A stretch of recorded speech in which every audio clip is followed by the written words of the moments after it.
दोस्तों नमस्कार। ये है मार्गदर्शन फॉर सिविल सर्विसेज। मैं अनुराग चौधरी।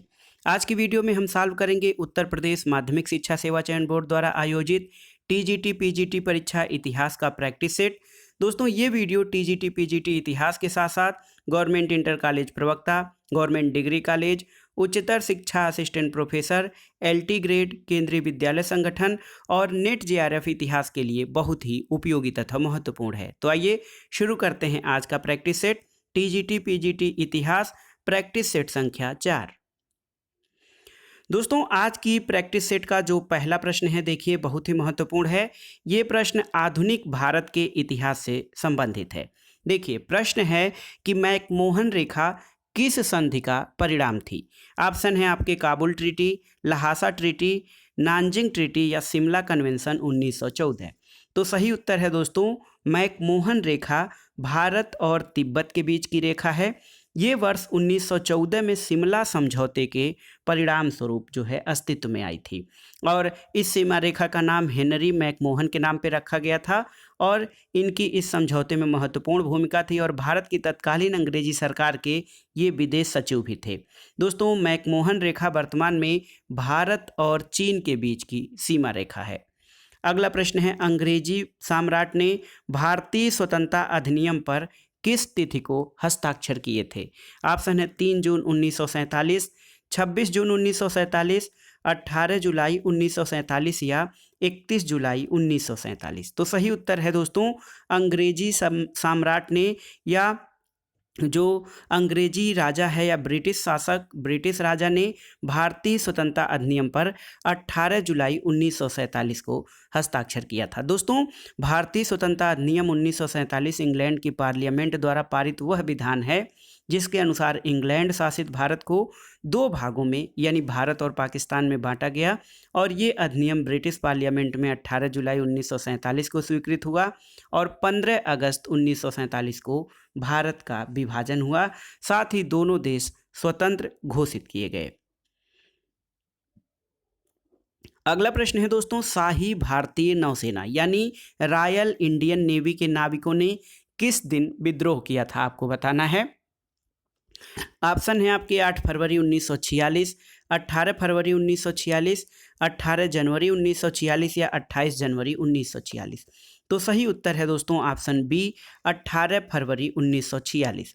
दोस्तों 18 फरवरी 1946 का जो नौसैनिक विद्रोह रहा ये कराची से कलकत्ता तक फैल गया था। इसमें रॉयल इंडियन नेवी के नौसैनिकों ने तत्कालीन ब्रिटिश हुकूमत के खिलाफ विद्रोह किया था और बाद में पटेल के आह्वान पे ये विद्रोह समाप्त हुआ था। अगला प्रश्न है गांधी जी के आह्वान पर दांडी मार्च कब शुरू हुआ था। दोस्तों दांडी मार्च प्रारंभ होने की तिथि आप जानते हैं 12 मार्च 1930। देखिए 12 मार्च 1930 को गांधी जी ने दांडी यात्रा की शुरुआत की थी और 24 दिनों तक चली ये पदयात्रा अहमदाबाद के साबरमती आश्रम से शुरू होकर नवसारी जिला जो गुजरात में है वहाँ पे स्थित दांडी नामक स्थान तक संपन्न हुई थी और ये आंदोलन नमक पर ब्रिटिश राज के एकाधिकार के खिलाफ था जिसके कारण नमक जैसे प्राकृतिक संसाधनों पर लगाए गए करों को समाप्त किया गया था और यहीं से दोस्तों सविनय अवज्ञा आंदोलन की भी शुरुआत हुई थी। अगला प्रश्न है महायुद्ध में भारत का सहयोग सुनिश्चित करने के लिए किस वायसराय ने अगस्ट ऑफर या अगस्त प्रस्ताव प्रस्तुत किया था। ऑप्शन है Lord Wavell, Lord Hardinge, Lord Linlithgow या लॉर्ड माउंटबेटन। तो सही उत्तर है दोस्तों लॉर्ड लिनलिथगो। इसने 2 अगस्त 1940 को अगस्त प्रस्ताव पारित किया था। दोस्तों अगस्त 1940 में तत्कालीन वायसराय लॉर्ड लिनलिथगो द्वारा अगस्त प्रस्ताव में महायुद्ध में सहयोग के बदले भारत में एक संविधान बनाने की बात की गई थी और साथ ही साथ अल्पसंख्यकों को ये विश्वास दिलाया गया था कि वे ऐसी राज्य प्रणाली का समर्थन नहीं करेंगे जिसे उस देश की एक प्रमुख जाति स्वीकार करती है। तो सही उत्तर है अगस्त प्रस्ताव लॉर्ड लिनलिथगो से संबंधित है। अगला प्रश्न है गांधी जी ने किस घटना के बाद असहयोग आंदोलन वापस लेने का निर्णय लिया था। तो सही उत्तर है दोस्तों ये महत्वपूर्ण घटना थी चौरी चौरा कांड। देखिए ऑप्शन सी आपका सही है। 1 अगस्त 1920 को असहयोग आंदोलन शुरू हुआ था, लेकिन 5 फरवरी 1922 को गोरखपुर के चौरी चौरा नामक स्थान पर हिंसा के कारण गांधी जी ने असहयोग आंदोलन वापस कर दिया था और गांधी जी ने इस आंदोलन के दौरान अपनी कैसर हिंद की उपाधि भी लौटा दी थी। अगला प्रश्न है दोस्तों, जलियांवाला बाग की सामूहिक हत्याकांड ये घटना कहाँ पर हुई थी? ऑप्शन है जालंधर, अमृतसर, लुधियाना या होशियारपुर।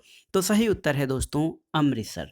देखिए 10 अप्रैल 1919 को दो राष्ट्रवादी नेताओं डॉक्टर सत्यपाल और डॉक्टर सैफुद्दीन किचलू गिरफ्तार कर लिए गए थे और 13 अप्रैल 1919 को इनकी गिरफ्तारी के विरोध में जलियांवाला बाग अमृतसर में एक जनसभा एकत्र हुई थी और यहीं पर ब्रिटिश अधिकारी जनरल डायर ने पार्क में एकत्रित निहत्थे लोगों पर गोली चलाने का आदेश दिया था और दीनबंधु एफ एंड्रूज ने इस हत्याकांड को जानबूझकर की गई हत्या कहा था। अगला प्रश्न है दोस्तों, प्रबुद्ध भारत। देखिए प्रबुद्ध भारत नामक अंग्रेजी समाचार पत्र किसके द्वारा प्रकाशित किया गया? तो सही उत्तर है रामकृष्ण मिशन द्वारा। दोस्तों प्रबुद्ध भारत या इनलाइटेनमेंट इंडिया जो है ये प्रबुद्ध भारत दोस्तों रामकृष्ण मिशन द्वारा प्रकाशित अंग्रेजी मासिक पत्रिका है और इसका प्रकाशन 1896 से होता आ रहा है। अगला प्रश्न दोस्तों बहुत ही महत्वपूर्ण है, सत्यशोधक समाज। दोस्तों सत्यशोधक समाज की स्थापना किसके द्वारा की गई थी? तो सही उत्तर है ज्योतिबा फूले। दोस्तों सत्यशोधक समाज की स्थापना 1873 में दोस्तों ज्योतिबा फूले ने बम्बई में की थी और इसका प्रमुख उद्देश्य वंचित वर्गों को मुख्य धारा से जोड़ना था। अगला प्रश्न है, निम्नलिखित में से कौन सा प्रदेश भारत में सैनिकों की पौधशाला कहलाता था? आपको बताना है। तो ऑप्शन है आपके बंगाल, गुजरात, अवध या पंजाब। तो सही उत्तर है दोस्तों अवध। देखिए अवध प्रांत को सैनिकों की पौधशाला कहा जाता था क्योंकि आंग्ल भारतीय सेना में सबसे अधिक सैनिक यहीं से भर्ती किए गए थे। अगला प्रश्न है दोस्तों, सूची 1 का सूची 2 से सुमेलन करना है। देखिए कुंवर सिंह दोस्तों ये बिहार के जगदीशपुर और आरा से संबंधित थे। मौलवी अहमदुल्ला इन्होंने फैजाबाद में 1857 की क्रांति का नेतृत्व किया था। मंगल पांडे बैरकपुर की छावनी से संबंधित हैं और जीनत महल का संबंध दिल्ली से है। तो सही उत्तर इसमें आपका हो जाएगा ऑप्शन सी।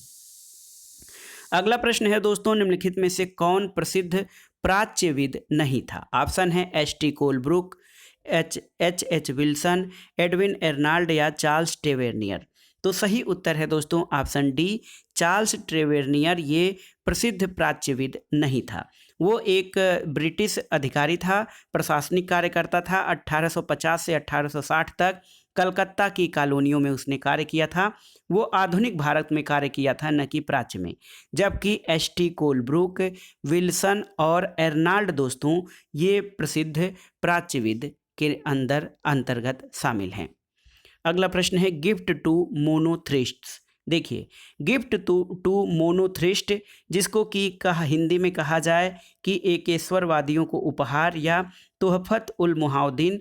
तो दोस्तों ये जो रचना है राजा राममोहन राय की कृति है और 1809 में राजा राममोहन राय ने तोहफत उल मुहाउद्दीन एक गिफ्ट टू मोनोथिस्ट रचना फारसी भाषा में की थी और इसका परिचय अरबी भाषा में था।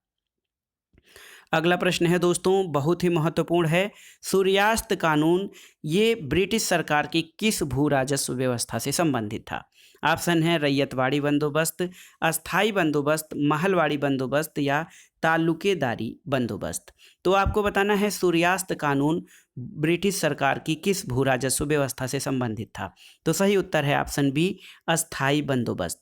दोस्तों सूर्यास्त कानून ब्रिटिश सरकार की अस्थाई बंदोबस्त भू राजस्व व्यवस्था से संबंधित था और इस कानून में जो है काफ़ी जमींदार प्रभावित हुए और बहुत सारे लोग इस नियम से अपनी पूर्ण जमीन खो बैठे और इस व्यवस्था में जमींदारों को बहुत अधिक लाभ हुआ था। अगला प्रश्न है दोस्तों, बम्बई मिल हैंड्स एसोसिएशन। देखिए बम्बई मिल हैंड्स एसोसिएशन भारत में एक प्रकार की प्रथम ट्रेड यूनियन थी और इसके संस्थापक कौन थे? ऑप्शन देखिए शशिपद बनर्जी, N.M. लोखंडे, M.N. राय या S.M. जोशी। तो सही उत्तर है दोस्तों बम्बई मिल हैंड्स एसोसिएशन, जो भारत में एक प्रकार की प्रथम ट्रेड यूनियन थी। इसके संस्थापक एन.एम. लोखंडे थे। दोस्तों एन.एम. लोखंडे जो है, इनका पूरा नाम नारायण मेधाजी लोखंडे, नारायण मेघाजी लोखंडे था और ये भारत में मजदूर आंदोलन के अग्रणी नेता थे। लोखंडे को भारत में व्यापार संघ आंदोलन के पिता के रूप में भी याद किया जाता है। अगला प्रश्न है, कलकत्ता के फोर्ट विलियम का प्रथम सभापति या प्रेसिडेंट कौन था? तो सही उत्तर है दोस्तों चार्ल्स आयर। देखिए कलकत्ता के फोर्ट विलियम का प्रथम संस्थापक सभापति जो था चार्ल्स आयर था। और एक प्रश्न और दोस्तों, कलकत्ता का जो फोर्ट विलियम था या बाद में फोर्ट विलियम कॉलेज बना, जो सिविल सेवा के प्रशिक्षक या प्रशिक्षण के लिए बना था, इसके पहले प्रिंसिपल कौन थे आपको बताना है। तो उसके पहले प्रिंसिपल जॉन गिलक्रिस्ट थे, लेकिन कलकत्ता के फोर्ट विलियम का संस्थापक सभापति चार्ल्स आयर था, याद कर लीजिएगा। अगला प्रश्न है दोस्तों, एल्फिंस्टन कहाँ का गवर्नर था? ऑप्शन है आपके बम्बई का, मद्रास का, हुगली, कलकत्ता का या फिर अवध का।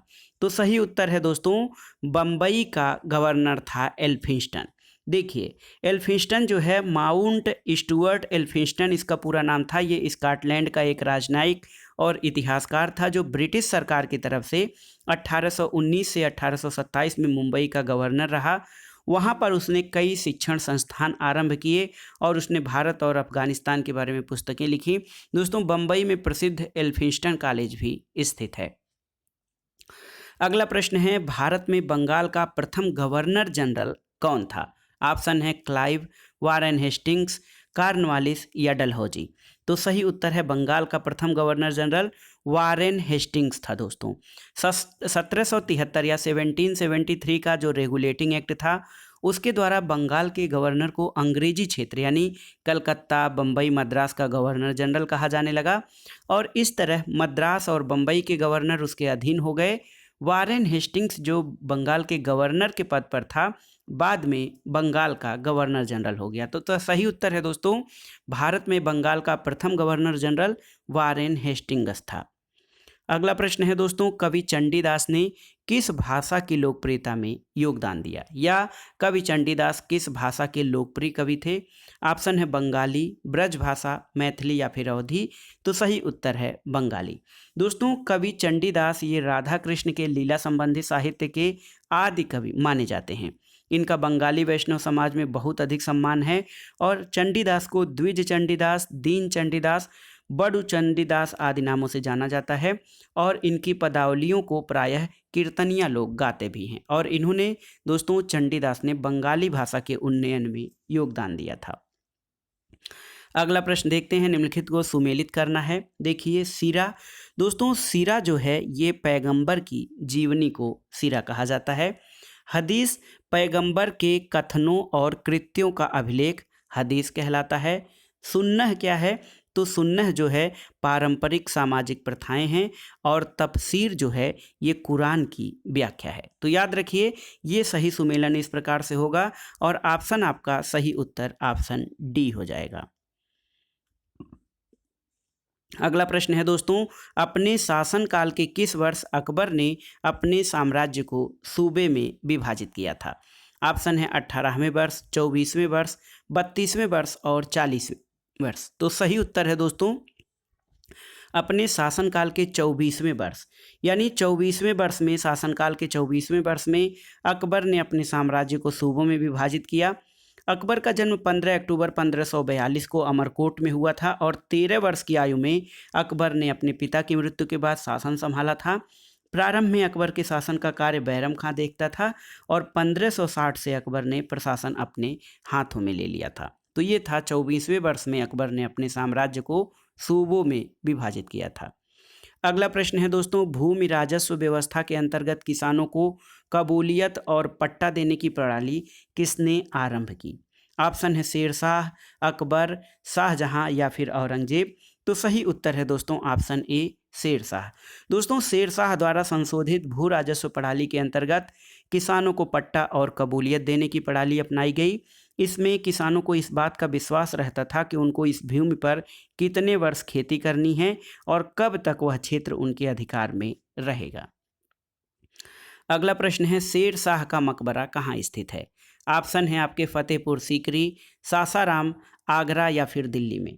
तो सही उत्तर है दोस्तों सूर साम्राज्य के संस्थापक अफगान शासक शेर शाह सूरी का मकबरा जो है ये दोस्तों सासाराम बिहार में झील के बीच ऊंचे टीले पर है। तो याद कर लीजिए शेर शाह का मकबरा सासाराम बिहार में है और शेर शाह की मृत्यु कालिंजर के किले को जीतने के क्रम में हुई थी।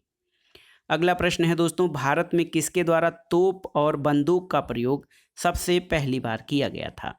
ऑप्शन है बलबन ने, अलाउद्दीन खिलजी ने, बाबर ने या अकबर ने। तो सही उत्तर है दोस्तों मुगल कालीन बाबर ऐसा सम्राट था जिसने युद्ध में तोप और बंदूकों का प्रयोग पहली बार किया था। अगला प्रश्न है सतनामियों का विद्रोह किसके शासनकाल में हुआ था? अकबर, शाहजहां, औरंगजेब या जहांगीर। तो सही उत्तर है सतनामियों का विद्रोह दोस्तों औरंगजेब के शासनकाल में हुआ था और किसानों और मुगलों के बीच मथुरा के निकट नारनौल नामक स्थान पर एक युद्ध हुआ जिसका नेतृत्व सतनामी नामक एक धार्मिक संप्रदाय ने किया था। सतनामी विद्रोह की शुरुआत एक सतनामी और एक मुगल सैनिक अधिकारी के बीच झगड़े को लेकर हुई थी और इस विद्रोह को दबाने में स्थानीय हिंदू जमींदारों ने मुगलों का साथ दिया था। अगला प्रश्न है दोस्तों निम्नलिखित में से किस सम्राट ने ट्राय के 178 ग्रेन के चांदी के रुपया की शुरुआत की थी? ऑप्शन है बाबर, हुमायूं, शेरशाह या अकबर। तो सही उत्तर है दोस्तों ऑप्शन सी शेरशाह। दोस्तों शेरशाह ने मुद्रा व्यवस्था में उल्लेखनीय सुधार किए और उसने मिश्रित धातु की मुद्राओं को बंद करा दिया और शुद्ध सोने, चांदी और तांबे के सिक्कों का प्रचलन किया जिसके तौल और आकार भी निश्चित थे। चांदी के रुपया सर्वप्रथम शेर शाह ने जारी किया था, इसका वजन 178 ग्रेन था। अगला प्रश्न दोस्तों अकबर के साथ वैवाहिक गठबंधन बनाने वाला पहला कबीला कौन सा था? ऑप्शन है राठौड़, चौहान, कछवाहा या सिसोदिया। तो सही उत्तर है अकबर के साथ वैवाहिक संबंध बनाने वाला पहला राजपूत शासक कछवाहा वंश था। ऑप्शन सी आपका सही उत्तर है। दोस्तों आमेर के राजपूत राजा भारमल ने अपनी पुत्री हरखा बाई का विवाह करके ये वैवाहिक गठबंधन स्थापित किया था। अगला प्रश्न है मुगल काल में श्रेष्ठ किस्म की नील का उत्पादन कहाँ होता था? तो उत्तर है ऑप्शन ए बयाना, सरखेज और सेहवान। तो सही उत्तर है दोस्तों मुगल काल में नील उत्पादन के क्षेत्र बयाना राजस्थान, सारखेज गुजरात और सेहवान थे। तो सही उत्तर आपका ऑप्शन ए हो जाएगा। अगला प्रश्न है दोस्तों मलिक काफूर के दक्षिण अभियान का अति विश्वसनीय वृत्तांत किसने दिया है, आपको बताना है। तो ऑप्शन है अमीर खुसरो ने, हसन निजामी ने, मिनहाज ने या फिर जियाउद्दीन बर्नी ने। तो सही उत्तर है दोस्तों मलिक काफूर के दक्षिण विजय का विश्वसनीय वृत्तांत अमीर खुसरो ने दिया है। दोस्तों अलाउद्दीन के निर्देश में की गई दक्षिण विजय का विवरण खजाइन उल फतूह में मिलता है और जबकि आशिका नामक रचना में देवल देवी और खिज्र खां के रूमानी प्रेम का वर्णन किया गया है। नूहे सिपेहर में भारतीय जलवायु और यहाँ की आबो हवा का वर्णन किया गया है। और दोस्तों अमीर खुसरो ने मलिक काफूर के दक्षिण अभियान का अति विश्वसनीय वर्णन दिया है। अगला प्रश्न देखते हैं मोहम्मद तुगलक ने दीवाने कोही नामक एक नए विभाग का सृजन किया था, इसका मुख्य कार्य क्या था, आपको बताना है। ऑप्शन है परती भूमि को कृषि योग्य बनाना, भू राजस्व का बकाया संग्रह करना, उद्दंड सरदारों को दंडित करना या फिर राजस्व अधिकारियों का पर्यवेक्षण करना। दोस्तों सही उत्तर है ऑप्शन ए जो है मोहम्मद तुगलक ने दीवाने कोही नामक नए विभाग को परती भूमि को कृषि योग्य बनाने के लिए जो है इसकी स्थापना की। दोस्तों मोहम्मद बिन तुगलक एक अग्रगामी सोच वाला शासक था जिसने सल्तनत काल के विकास के लिए बहुत सारे प्रयोग किए। दोस्तों इन सुधारों में एक था दीवाने कोही की स्थापना और इसकी स्थापना के पीछे मुख्य उद्देश्य राज्य की सहायता से कृषि योग्य भूमि का विस्तार और विकास करना था और इस विभाग का प्रमुख अधिकारी अमीर ए कोही होता था। और इसके अतिरिक्त मोहम्मद बिन तुगलक ने किसानों की सहायता के लिए बहुत कम ब्याज पर ऋण जिसको कि सोंधर कहा जाता है उसको भी उपलब्ध कराने का कार्य किया था। अगला प्रश्न है दोस्तों सिकंदर ए सानी की उपाधि किस सुल्तान ने धारण की थी? ऑप्शन है बलबन, फिरोज तुगलक, अलाउद्दीन खिलजी या सिकंदर लोदी। तो सही उत्तर है सिकंदर ए सानी अलाउद्दीन खिलजी की उपाधि थी। इसका दूसरा अर्थ होता है अलेक्जेंडर यानी सिकंदर। अगला प्रश्न है दोस्तों, अलाउद्दीन द्वारा दिल्ली में मद्य निषेध यानी मदिरा पर रोक के आदेश का प्रमुख कारण क्या था? ऑप्शन है आर्थिक, नैतिक, राजनैतिक या धार्मिक। तो सही उत्तर है राजनैतिक। दोस्तों, अलाउद्दीन खिलजी ने राजनैतिक उद्देश्यों के लिए अनेक अध्यादेश जारी किए। इनमें से तीसरे अध्यादेश द्वारा अलाउद्दीन ने शराब और भांग जैसे मादक द्रव्यों का प्रयोग और जुआ खेलना बंद करा दिया। दिल्ली में शराब पीना बिल्कुल समाप्त कर दिया गया और शराब के पात्रों को जनता के सम्मुख फेंकवा दिया गया। इस कानून को तोड़ने वाले को कठोर दंड दिया जाता था। अगला प्रश्न है दोस्तों, इब्न बतूता किसके शासनकाल में भारत आया था? आपको बताना है। तो सही उत्तर है इब्न बतूता दोस्तों, ये मोहम्मद बिन तुगलक के शासनकाल में भारत आया था। देखिए ऑप्शन सी, मोहम्मद बिन तुगलक। दोस्तों, इब्न बतूता मोरक्को अफ्रीका का निवासी था और यात्री के रूप में भारत आया था। 1333 में उसने भारत में प्रवेश किया। वो 14 वर्ष तक भारत में रहा और सुल्तान मोहम्मद बिन तुगलक ने उसे दिल्ली में काजी के पद पर नियुक्त किया और उसने इस पद पर 10 वर्ष तक शासन किया था। और इब्न बतूता का जो यात्रा विवरण है वो रहला नाम से प्रसिद्ध है। अगला प्रश्न है दोस्तों, पतंजलि के योग सूत्र का अरबी भाषा में अनुवाद किसने किया था? ऑप्शन है बरनी, अलबरूनी, ईसामी या सरहिंदी। तो सही उत्तर है दोस्तों 11वीं सदी में अलबरूनी ने पतंजलि के योग सूत्र का अरबी में अनुवाद किया था। तो सही उत्तर है अलबरूनी। अगला प्रश्न है दोस्तों, जौनपुर में शर्की राज्य किसने स्थापित किया था? ऑप्शन देखिए, अहमदुल्ला मोहम्मद शाह ने, अबू बकर शाह ने, मलिक सरवर ने या मलिक मुबारक ने। तो सही उत्तर है दोस्तों, जौनपुर में शर्की राज्य स्थापित करने वाला जो था वो था मलिक सरवर। दोस्तों, मलिक सरवर जो था ये मुबारक शाह का दत्तक पुत्र था और इसने जौनपुर में शर्की राज्य की स्थापना की थी। दोस्तों, फिरोज शाह तुगलक ने अपने चचेरे भाई जौना खां यानी मोहम्मद बिन तुगलक की स्मृति में गोमती नदी के तट पर जौनपुर नगर की नींव रखी थी और 1394 में नसरुद्दीन महमूद ने अपने एक दास मलिक सरवर ख्वाजा को मलिक उस सर्क यानी पूर्व का स्वामी की उपाधि दी थी और जौनपुर भेजा था। दोस्तों, उसने दिल्ली पर हुए तैमूर के आक्रमण के कारण व्याप्त अस्थिरता का लाभ उठाकर जौनपुर में सर्की वंश की नींव डाली थी। अगला प्रश्न है, अमीर खुसरो का जन्म कहाँ हुआ था? ये प्रश्न बहुत ही महत्वपूर्ण है। ये यूपी स्पेशल में भी पूछा जाता है ये प्रश्न कि अमीर खुसरो का जन्म कहाँ हुआ था। तो सही उत्तर है दोस्तों, अमीर खुसरो का जन्म कासगंज के पटियाली नामक स्थान पर 1253 में हुआ था और खुसरो को तोता ए हिंद या तूतिए हिंद भी कहा जाता है। अगला प्रश्न है, निम्नलिखित में से कौन निजामुद्दीन औलिया का शिष्य नहीं था? अमीर खुसरो, बरनी, शेख जमालुद्दीन या मीर हसन देहलवी। दोस्तों, सही उत्तर है शेख जमालुद्दीन। शेख जमालुद्दीन बाबा फरीद के शिष्य थे। बाबा फरीद चिश्ती संप्रदाय से संबंधित थे और इनका मूल नाम शेख फरीदुद्दीन गंज ए सकर था। दोस्तों, इसके अलावा देखिए बरनी, अमीर खुसरो और मीर हसन देहलवी ये निजामुद्दीन औलिया के शिष्य थे। अगला प्रश्न है, कलिंग नरेश खारवेल की हाथी गुम्फा प्रशस्त या हाथी गुम्फा अभिलेख किस भाषा में उत्कीर्ण किया गया था? ऑप्शन है पाली, संस्कृत, तमिल या प्राकृत। तो सही उत्तर है कलिंगराज खारवेल का हाथी गुम्फा अभिलेख एक तिथि रहित अभिलेख है जिसमें घटनाओं का कालक्रम के अनुसार क्रमवार विवरण मिलता है और दोस्तों ये अभिलेख प्राकृत भाषा में है। तो याद रखिएगा ऑप्शन डी प्राकृत भाषा में हाथी गुम्फा अभिलेख है। दोस्तों, अशोक के कलिंग आक्रमण के समय वहाँ पर नंदराज नाम का राजा शासन कर रहा था और ये अभिलेख भुवनेश्वर से 3 मील दूर उदयगिर पहाड़ी की गुफा से प्राप्त हुआ था। अगला प्रश्न है दोस्तों, लाहौर में गजनी वंश का अंतिम शासक कौन था? ऑप्शन है अली किरमज, मसूद, खुसरो मलिक या सुबुक्तगीन। तो सही उत्तर है लाहौर में गजनी वंश का अंतिम शासक खुसरो मलिक था जिसका शासनकाल 1160 से 1186 माना जाता है और गजनी वंश का संस्थापक सुबुक्तगीन को माना जाता है।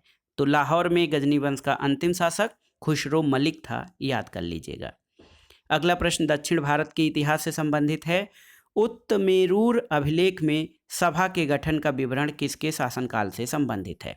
दोस्तों बहुत ही महत्वपूर्ण है उत्तमेरूर अभिलेख। आपको बताना है कि उत्तमेरूर अभिलेख में सभा के गठन का विवरण किसके शासनकाल से संबंधित है? तो सही उत्तर है ऑप्शन डी, परांतक चोल।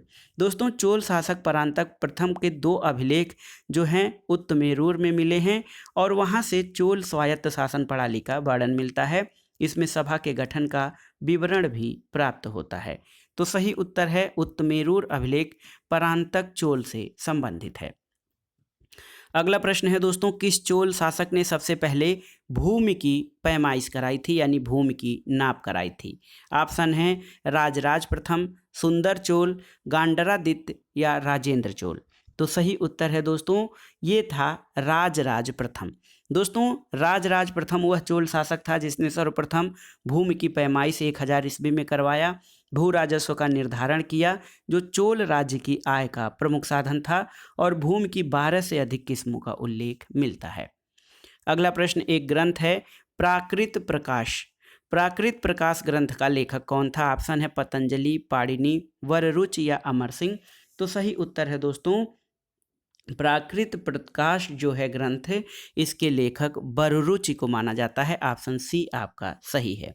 दोस्तों वररुचि जो थे ये विक्रमादित्य के 9 रत्नों में से एक थे और पाणिनि व्याकरण पर वार्तिक लिखने वाले काव्यायन को और प्राकृत प्रकाश के नाम से प्राकृत के स्वयिता को भी वररुच नाम से जाना जाता है। दोस्तों संस्कृत वाङ्मय के इतिहास में वररुच के नाम से कई ग्रंथों के नाम मिलते हैं।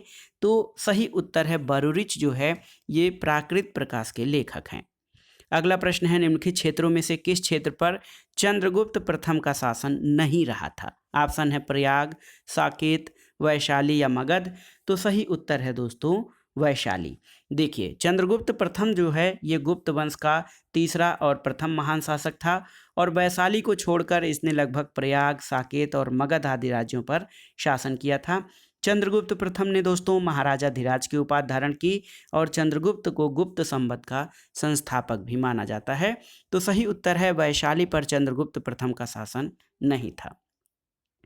अगला प्रश्न देखते हैं मौर्य दरबार में मिस्र के राजा टालेमी फिलाडेल्फस का दूत कौन था? ऑप्शन है डायोनीसियस, डाइमेकस, मेगास्थनीज या डियोडोरस। तो सही उत्तर है ऑप्शन ए डायोनीसियस। दोस्तों मौर्य दरबार में मिस्र के राजा टालेमी द्वितीय फिलाडेल्फस का दूत जो था वो डायोनीसियस था जो अकबर के दरबार में आया था। इसके अतिरिक्त मेगास्थनीज चंद्रगुप्त मौर्य के दरबार में, डाइमेकस सीरियन नरेश एंटियोकस का राजदूत था जो बिंदुसार के दरबार में भारत आया था। तो याद कर लीजिए मौर्य दरबार में मिस्र के राजा टालेमी फिलाडेल्फस का दूत डायोनीसियस था।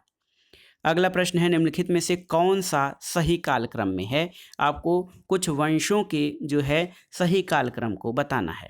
तो दोस्तों सही उत्तर देखिए ऑप्शन बी है आपका हर्यक वंश जो है 544 ईसा पूर्व से 412 ईसा पूर्व, मौर्य वंश 323 ईसा पूर्व से 184 ईसा पूर्व, कुषाण वंश और उसके बाद गुप्त वंश का नंबर आता है। तो देखिए हर्यक, मौर्य, कुषाण और गुप्त ये राजवंशों का सही कालानुक्रम है।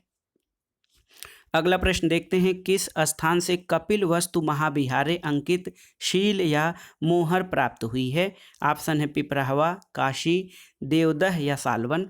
तो सही उत्तर है दोस्तों पिपराहवा। दोस्तों पिपराहवा की पहचान भगवान बुद्ध के जीवन से संबंधित कपिल वस्तु के रूप में की जाती है और ये स्थान उत्तर प्रदेश के सिद्धार्थनगर जनपद की नौगढ़ तहसील में भारत नेपाल सीमा के निकट जो है तराई क्षेत्र में स्थित है और यहाँ से जो कपिलवस्तु महाविहारे अंकित मोहर प्राप्त हुई है वो पिपराहवा नामक स्थान से प्राप्त हुई है। अगला प्रश्न है दोस्तों निम्नलिखित शासकों में से कौन जैन धर्म के संरक्षक थे? ऑप्शन है शिशुनाग, खारवेल, चंद्रगुप्त मौर्य। इसमें से कौन से शासक रहे जो जैन धर्म के संरक्षकों में शामिल थे? दोस्तों देखिए मौर्य वंश के संस्थापक चंद्रगुप्त मौर्य और कलिंग के शासक खारवेल ने जैन धर्म को संरक्षण प्रदान किया था। तो इसमें ऑप्शन हो जाएगा 2 और 3 यानी खारवेल और चंद्रगुप्त मौर्य जैन धर्म के संरक्षकों में शामिल थे। अगला प्रश्न है दोस्तों, तमसो माँ ज्योतिर्गमय या हमें अंधकार से प्रकाश की ओर ले चलो, ये निम्नलिखित में से किस उपनिषद में वर्णित है? ऑप्शन है छांदोग्य उपनिषद, मांडुक्य उपनिषद, मुंडक उपनिषद या बृहदारण्यक। तो सही उत्तर है दोस्तों, देखिए बृहदारण्यक उपनिषद बहुत ही महत्वपूर्ण है। बृहदारण्यक उपनिषद, इसमें तमसो माँ ज्योतिर्गमय नामक जो है ये सूक्त वाक्य आता है। तो याद रखिएगा, बृहदारण्यक उपनिषद में तमसो माँ ज्योतिर्गमय या हमें अंधकार से प्रकाश की ओर ले चलो का उल्लेख है। और दोस्तों बृहदारण्यक उपनिषद जो है ये शुक्ल यजुर्वेद से संबंधित है। तो इसमें ही दोस्तों बृहदारण्यक में ही याज्ञवल्क और गार्गी संवाद का उल्लेख है। और बृहदारण्यक उपनिषद जिसका नाम भी बृहद आरण्यक है, इसका जो है ये सबसे बड़ा उपनिषद माना जाता है। अगला प्रश्न है, 16 महाजनपद काल में वज्र संघ की राजधानी कौन थी? ऑप्शन है वैशाली, चंपा, कुशीनगर या मथुरा। तो सही उत्तर है वज्र संघ की राजधानी दोस्तों, देखिए वज्र संघ की राजधानी वैशाली थी। वज्र संघ जो है ये महाजनपद था और मगध के उत्तर में स्थित था। कई छोटे छोटे राज्यों को मिलाकर इसकी उत्पत्ति हुई थी और यह संघ 8 कुलों के संयोग से बना हुआ था। अगला प्रश्न देखते हैं, किस वैदिक पाठ्य के लिए वेदांत शब्द का प्रयोग होता है? आरण्यक, उपनिषद, ब्राह्मण या स्मृति। तो सही उत्तर है दोस्तों, वेदांत शब्द का प्रयोग उपनिषद के लिए होता है। दोस्तों वैदिक पाठ्य के लिए वेदांत शब्द का प्रयोग उपनिषदों के लिए प्रयोग किया जाता है। अगला प्रश्न है, भारत में प्रथम पूरा प्रस्तर युगीन औजार की खोज जिससे देश में प्रागैतिहासिक अध्ययन का रास्ता खुला, इसका श्रेय किसे दिया जाता है? तो सही उत्तर है आर.बी. फूट यानी रॉबर्ट ब्रूस फूट। दोस्तों रॉबर्ट ब्रूस फूटे को भारतीय प्रागैतिहासिक काल का जनक कहा जाता है और 1863 में रॉबर्ट ब्रूस फूटे ने सबसे पहले पुराने प्रस्तर युगीन हैंड एक्स की खोज मद्रास के पल्लवरम में की थी और जिसके फलस्वरूप भारत में प्रागैतिहासिक काल के अध्ययन का रास्ता खुला था। अगला प्रश्न है, हड़प्पा सभ्यता में निम्नलिखित में से किस लिपि का प्रयोग किया गया है? ऑप्शन है वर्णात्मक लिपि, चित्रात्मक लिपि, ध्वनिबोधक या शब्दांश। तो सही उत्तर है दोस्तों, हड़प्पा सभ्यता में भाव चित्रात्मक लिपि का प्रयोग किया गया है और सिंधु लिपि में लगभग 64 मूल चिन्ह और 250 से 400 तक अक्षर हैं जो सेल खड़ी की आयताकार मोहरों, तांबे की गुरिकाओं आदि पर मिलते हैं। और सैंधव लिपि मूल रूप से देसी है और उसका पश्चिम की लिपियों से कोई संबंध नहीं है, लेकिन हड़प्पा सभ्यता की लिपि या सिंधु घाटी सभ्यता की लिपि को अभी तक पढ़ा और समझा नहीं जा सका है। अगला प्रश्न है, निम्नलिखित में से मोहनजोदड़ो जाने वाला व्यक्ति कौन था? तो ऑप्शन है Rakhaldas Banerji, sir R N. Stein, D R. Bhandarkar और एन.जी. मजूमदार। तो सही उत्तर है दोस्तों, हड़प्पा संस्कृति के महत्वपूर्ण स्थल मोहनजोदड़ो जो है ये पाकिस्तान के सिंध प्रांत के लड़काना जिले में है और 1921-22 में 2 प्रसिद्ध पुरातत्व शास्त्रियों राखालदास बनर्जी और दयाराम साहनी ने हड़प्पा और मोहनजोदड़ो के प्राचीन स्थल से पुरावस्तुएं प्राप्त करके ये सिद्ध किया कि परस्पर 483 किलोमीटर की दूरी पर बसे हुए ये दोनों नगर एक ही सभ्यता के केंद्र थे। तो सही उत्तर है दोस्तों ऑप्शन ए राखालदास बनर्जी। अगला प्रश्न है, किस पुरास्थल दुर्ग में 7 अग्निकुंड प्राप्त हुए हैं? ऑप्शन देखिए हड़प्पा, मोहनजोदड़ो, लोथल या कालीबंगा। तो सही उत्तर है दोस्तों कालीबंगा। दोस्तों कालीबंगा राजस्थान में है, यहाँ से 7 अग्निकुंडों के साक्ष्य प्राप्त हुए हैं। कालीबंगा वर्तमान में हनुमानगढ़ जिला राजस्थान में है। वैसे अग्निकुंड दोस्तों लोथल गुजरात से भी प्राप्त हुए हैं, लेकिन 7 अग्निकुंड कालीबंगा राजस्थान से प्राप्त हुए हैं। अगला प्रश्न है कि निम्नलिखित में से किसने ये विचार व्यक्त किया सबसे पहले कि आर्यों ने भारत में पश्चिमोत्तर से प्रवेश किया था और हड़प्पा संस्कृति को नष्ट किया था? ऑप्शन है ग्रिफिथ, प्रिंसेप, व्हीलर या मैक्स मूलर। तो सही उत्तर है व्हीलर। दोस्तों ऑप्शन सी आपका सही उत्तर है। व्हीलर के अनुसार 2वीं शताब्दी ईसा पूर्व के मध्य तक हड़प्पा सभ्यता विद्यमान थी, लेकिन अपने बाद के काल में ये क्रमिक पतन की ओर गई और लगभग 1500 ईसा पूर्व में इस सभ्यता का सहसा और आकस्मिक अंत किसी बाह्य आक्रमण का परिणाम था।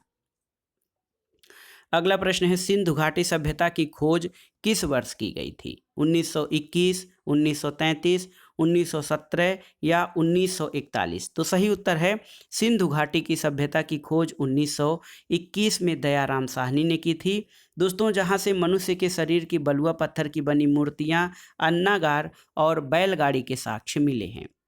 अगला प्रश्न है प्रागैतिहासिक चित्रकला के उदाहरण कहाँ से मिले हैं? ऑप्शन है अजंता की गुफाओं से, बाघ की गुफाओं से, एलोरा की गुफाओं से या भीमबेटका के शैलाश्रयों से। तो सही उत्तर है प्रागैतिहासिक चित्रकला के उदाहरण भीमबेटका के शैलाश्रयों से मिले हैं। शैलाश्रय का अर्थ होता है पर्वत की गुफाओं में मानव की बसावट। ये भीमबेटका का शैलाश्रय सबसे प्रसिद्ध है। इसे यूनेस्को की विश्व विरासत सूची में भी शामिल किया गया है। दोस्तों, भीमबेटका मध्य प्रदेश में स्थित है। अगला प्रश्न है भारत में पुरापाषाणिक उपकरण सर्वप्रथम कहाँ मिले थे? ऑप्शन है हल्लूर, कर्नूल, पल्लवरम या टेल्लकोट। तो सही उत्तर है पल्लवरम। दोस्तों, भारत में पुरापाषाण जो है पुरापाषाणिक उपकरण सबसे पहले जो है पल्लवरम में, जो कि मद्रास के पास है, वहाँ से मिले थे। अगला प्रश्न है भारतीय उपमहाद्वीप में निम्नलिखित में से किस स्थल से सर्वप्रथम होमिनिड जीवाश्म की खोज की गई थी? तो सही उत्तर है नर्मदा घाटी के हथनोरा नामक स्थान से सबसे पहले दोस्तों एक मानव खोपड़ी प्राप्त हुई है और इसे भारत में प्राप्त किया गया प्रथम मानव अवशेष माना जाता है। इसकी खोज का श्रेय डॉक्टर अरुण सोनकिया को प्राप्त है और हथनौरा निम्न पुरापाषाण काल का स्तर है और निम्न पुरापाषाण काल के अन्य स्थल में पल्लवपुरम और अतिरपक्कम आदि हैं। अगला प्रश्न थोड़ा सा कठिन है। नियोलिथिक स्थिरीकरण की तिथि भारत के लगभग कितनी है? भारत के नियोलिथिक स्थिरीकरण की तिथि लगभग कितनी है? 8000 बीसी, 6000 बीसी, 7000 बीसी या उपरोक्त में से कोई नहीं। तो सही उत्तर है दोस्तों 7000 ईसा पूर्व। दोस्तों, भारत में नवपाषाणिक स्थिरीकरण की तिथि 7000 ईसा पूर्व माना जाता है। दोस्तों, नवपाषाण युग जहां 9000 ईसा पूर्व से प्रारंभ माना जाता है, वहीं भारतीय उपमहाद्वीप में मेहरगढ़ से प्राप्त नवपाषाणिक बस्ती का कालक्रम 7000 ईसा पूर्व रखा गया है। तो इस प्रकार भारत में नियोलिथिक या नवपाषाण काल का स्थिरीकरण की तिथि 7000 ईसा पूर्व रखा गया है। अगला प्रश्न है मुगल कालीन भारत में मुख्य रूप से थी एक वर्ष में एक फसली व्यवस्था, एक वर्ष में दो फसली व्यवस्था, एक वर्ष में तीन फसली व्यवस्था या एक वर्ष में चार फसली व्यवस्था। तो सही उत्तर है मुगल कालीन भारत में मुख्य रूप से एक वर्ष में दो फसली व्यवस्था थी। तो ऑप्शन बी आपका सही उत्तर है। अगला प्रश्न है मकबरों की अष्टभुजाकार आकृति मध्यकालीन भारत के किस वंश की विशेषता थी? आपको बताना है। ऑप्शन है खिलजी, तुगलक, सैयद या लोदी। तो सही उत्तर है ऑप्शन डी लोदी। दोस्तों, मकबरों की अष्टभुजाकार आकृति ये लोदी वंश की विशेषता थी और लोदी वंश को मकबरों का काल भी कहा जाता है। लोदी काल के मकबरों को दो भागों अष्टभुजी और चतुर्भुजी में बांटा जाता है और पहला अष्टभुजाकार मकबरा दिल्ली में खान ए जहां तेलंगानी का मकबरा है और सिकंदर लोदी के समय से भी एक नई शैली की शुरुआत हुई जिसमें एक गुंबद के स्थान पर दो गुंबदों का निर्माण किया गया था। दोस्तों, सिकंदर लोदी का मकबरा भारत में निर्मित पहली इमारत थी जिसमें दोहरे गुंबद का प्रारंभ किया गया था और अष्टभुजाकार मकबरा लोदी वंश की महत्वपूर्ण विशेषता है। अगला प्रश्न है दोस्तों, गदर आंदोलन के शुरू होने का सबसे महत्वपूर्ण कारण क्या है? प्रथम विश्व युद्ध का आरंभ, करतार सिंह सराभा को फांसी, कामागाटा मारू प्रकरण और लाला हरदयाल की गिरफ्तारी। दोस्तों, कामागाटा मारू प्रकरण जो है ये गदर आंदोलन के शुरू होने का महत्वपूर्ण कारण था। कामागाटा मारू एक जहाज था और कनाडा में भारतीयों के प्रवेश से संबंधित एक विवाद था। इसी से गदर आंदोलन की शुरुआत मानी जाती है। कनाडा सरकार ने ऐसे भारतीयों को अपने यहाँ प्रवेश वर्जित कर दिया जो सीधे भारत से नहीं आते थे। कनाडा सरकार का यह कानून इसलिए भी अधिक कठोर माना गया क्योंकि उन दिनों ऐसा कोई रास्ता नहीं था जिससे भारतीय सीधे कनाडा पहुंच सके। तो देखिए दोस्तों, ये था आज का वीडियो। इसमें आपने टीजीटी पीजीटी परीक्षा इतिहास के लिए और सामाजिक विज्ञान के लिए महत्वपूर्ण प्रश्नों का प्रैक्टिस सेट चालू किया जो आपके आगामी टीजीटी पीजीटी परीक्षाओं के लिए बहुत ही उपयोगी तथा महत्वपूर्ण है। दोस्तों ये वीडियो या ये प्रैक्टिस सेट टीजीटी पीजीटी परीक्षा के अलावा जीआईसी प्रवक्ता, गवर्नमेंट डिग्री कॉलेज प्रवक्ता, एलटी ग्रेड केंद्रीय विद्यालय संगठन और साथ ही साथ जो है कई विभिन्न परीक्षाओं के सामान्य अध्ययन के इतिहास खंड के लिए भी उपयोगी और महत्वपूर्ण है। आप इस प्रैक्टिस सेट को सॉल्व कर लीजिएगा और कोई भी प्रश्न इसमें ऐसा कठिन नहीं है जिसको आप सॉल्व न करें या जिसका उत्तर आपको समझ में न आए।